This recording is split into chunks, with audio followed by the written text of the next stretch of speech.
날마다 살아나는 큐티 김양재 목사입니다. 오늘 큐티의 말씀은 잠언 18장 13절에서 24절까지입니다. 하나님 아버지 여호와께 은총을 받는 자가 되길 원합니다. 말씀에 주시옵소서. 듣겠습니다. 여호와께 은총을 받는 자는 첫째 어떤 환경도 하나님이 허락하신 것으로 인정합니다. 오늘 13절에 사연을 듣기 전에 대답하는 자는 미련하여 욕을 당하느니라고 합니다. 말을 하는 것보다 더 중요한 것은 잘 듣는 것이에요. 모두가 각자의 사연이 있지요. 정말 그 사람의 영혼에 관심이 있다면 그 사람의 말을 잘 듣게 되어 있어요. 그런데 말을 중간중간 탁탁 자르면서 그게 아니라를 반복한다면 상대방이 이 사람이 나에게 관심 있는 게 아니라 자기가 하고 싶은 말만 하려고 저러는구나 이렇게 여기지 않겠어요? 그러면 누구도 설득할 수 없겠지요. 한마디 말을 하기 위해서 10마디 말을 들을 수 있는 것이 지혜입니다. 14절에 사람의 심령은 그의 병을 능히 이기려니와 심령이 상하면 그것을 누가 일으키겠느냐라고 하지요. 육신의 병보다 심령의 병이 더 심각합니다. 인간이 영물인데 생명의 근원이신 하나님과 교제하는 곳이 우리의 심령이잖아요. 우리의 심령은 주님의 것인데 사탄은 늘 그것이 주님의 것이 아니라 우리의 것이라고 이간질하지요.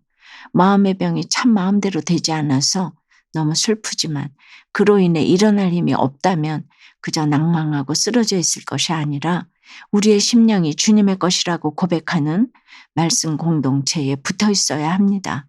15절에 봐도 명철한 자의 마음은 지식을 얻고 지혜로운 자의 귀는 지식을 구하느니라고 하잖아요. 그러니 우리의 심령이 상하도록 그냥 내버려둘 것이 아니라 우리가 너무나 연약한 질그릇임을 인정하고 마음과 귀를 열어 지식을 구해야 합니다. 16절에 사람의 선물은 그의 길을 넓게 하며 또 존귀한 자 앞으로 그를 인도하느니라고 해요. 선물도 구원 때문에 할 수 있어야 하는데 대가를 바라며 나의 유익과 쾌락과 안위를 위해 한다면 그건 선물이 아니라 뇌물일 뿐입니다. 18절에 제비 뽑는 것은 다툼을 그치게 하여 강한 자 사이에 해결하게 하느니라고 해요. 우리의 인생에 결정하기 어려운 일이 얼마나 많습니까? 그럴 때 제비를 뽑으라는 것은 어떤 것도 하나님이 허락하신 것임을 믿고 그분을 의지하라는 것이에요. 옳고 그름으로 이해타산으로 결정하는 것이 아닙니다. 어떤 환경도 하나님이 허락하시는 환경으로 인정하면서 가는 것이 믿음의 선택입니다. 여러분은 어떠세요? 나는 잘 듣는 사람입니까? 말 잘하는 것을 좋아하는 사람입니까? 심령이 상해서 일어날 힘이 없는 고통 가운데 있지는 않나요? 어떤 환경도 하나님이 허락하신 것임을 인정하나요? 여호와께 은총을 받는 자는 둘째, 죽이는 말이 아니라 살리는 말을 합니다.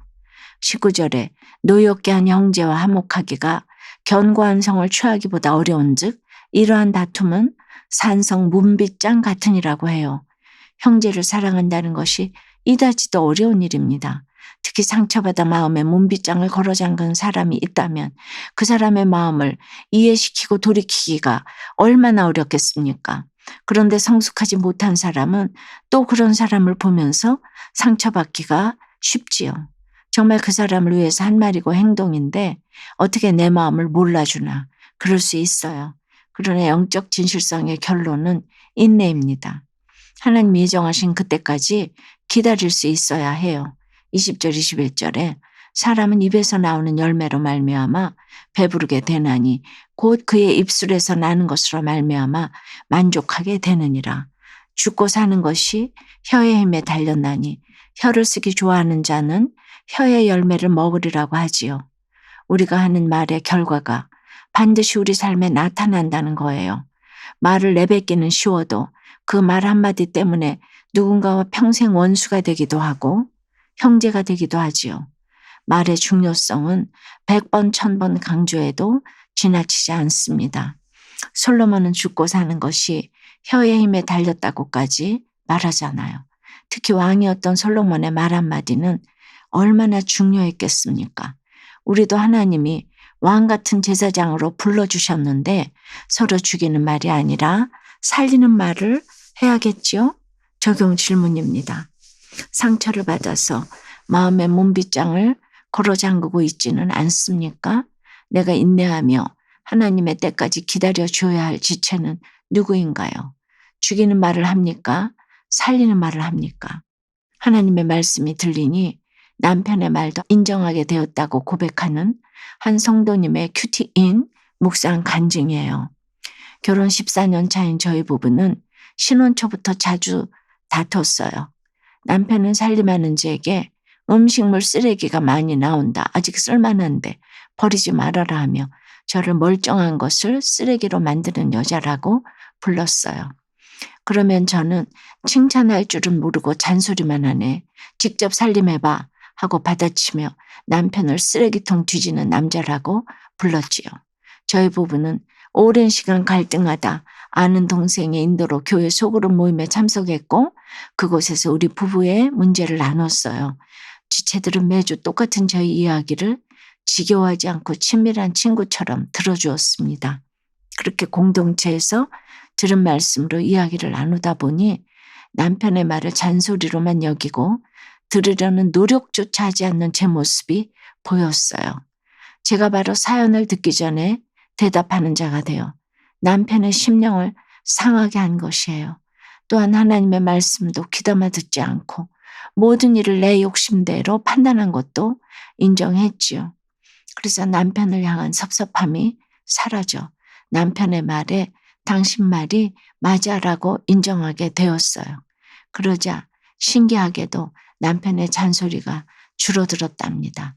지금껏 지혜로운 자의 귀로서 저희 부부의 이야기에 공감하며 끝까지 들어준 지체들을 본받길 원해요. 21절 말씀처럼 혀쓰기를 경계하며 저도 지체들의 이야기를 잘 듣고 체휼할 수 있길 기도합니다. 저의 적용은 남편이 부부 소그룹 모임에서 자신의 삶을 나눌 때 판단하지 않고 끝까지 듣겠습니다. 소그룹 모임 중에 습관적으로 핸드폰을 확인하지 않겠습니다입니다. 22절에 아내를 얻는 자는 복을 얻고 여호와께 은총을 받는 자니라고 해요. 아내는 돕는 배필을 의미하지요. 말씀으로 지혜를 얻는 현명한 아내, 믿음의 남편과 함께하는 것이 여호와께서 베푸신 은총이라고 합니다. 그러니 이런 은총을 받으려면 꼭 결혼해야겠지요. 설사 내 마음에 하나도 들지 않는 배우자라 해도 그 사람 때문에 힘들어서 말씀으로 지혜를 얻고 믿음이 생긴다면 그 은총을 받게 도와준 공로자가 바로 내 배우자 아니겠습니까? 거기서 아이까지 낳아 양육하면 그 과정을 통해서 하나님의 마음을 알아가게 되니 금상첨화입니다. 은총이 따로 있는 게 아닙니다. 사랑하는 여러분, 은혜의 자리에 꼭 붙어 계셔서 가정을 지키시고 그럼으로써 주님의 은총을 놓치지 않으시길 바라요. 여기에 모인 우리가 모두 주의 은총을 받은 자임을 믿고 주께서 우리의 삶 속에 함께 계심을 믿노라 고백하는 저와 여러분이 되길 주님의 이름으로 축원합니다. 기도드립니다. 주님, 하나님의 말씀을 깨닫지 못하면 스스로 지혜롭다 여기는 미련한 인생을 살 수밖에 없습니다. 말 한마디에 사람을 죽이기도 살리기도 하는데 지혜롭지 못한 말로 심령을 상하게 한 잘못이 있다면 용서해 주시옵소서. 내 생각을 버리고 하나님의 말씀을 기준 삼을 때 우리의 모든 다툼과 분쟁이 그칠 줄 믿습니다. 가난하든 부하든 우리 모두 하나님의 은혜가 필요한 가난한 자임을 깨닫도록 인도해 주시고 우리를 도우시는 주님을 날마다 말씀으로 만날 수 있게 도와주시옵소서. 이 시간 특별히 마음의 병으로 심령이 상한 지체들이 있다면 주님이 찾아가 주시옵소서. 생명의 말씀이신 주님을 의지하여 일어날 수 있도록 역사해 주시옵소서. 오늘은 현충일입니다. 나라를 위해 죽기까지 희생하신 많은 분들을 기억하며 나라가 있어야 예배도 드릴 수 있음을 다시금 생각하게 됩니다. 그들의 희생으로 지켜진 이 나라를 말씀으로 또 말씀대로 지켜나갈 수 있도록 인도해 주시옵소서. 예수 그리스도 이름으로 기도드리옵나이다. 아멘. 지금까지 우리들 교회 김양재 목사님이었습니다. 큐티에 도움받기 원하시는 분들은 QTM 홈페이지 qtm.or.kr 또는 유튜브에서 QTM을 검색하시면 도움받을 수 있습니다. 자세한 문의사항은 지역번호 031-705-5360번으로 문의하시기 바랍니다.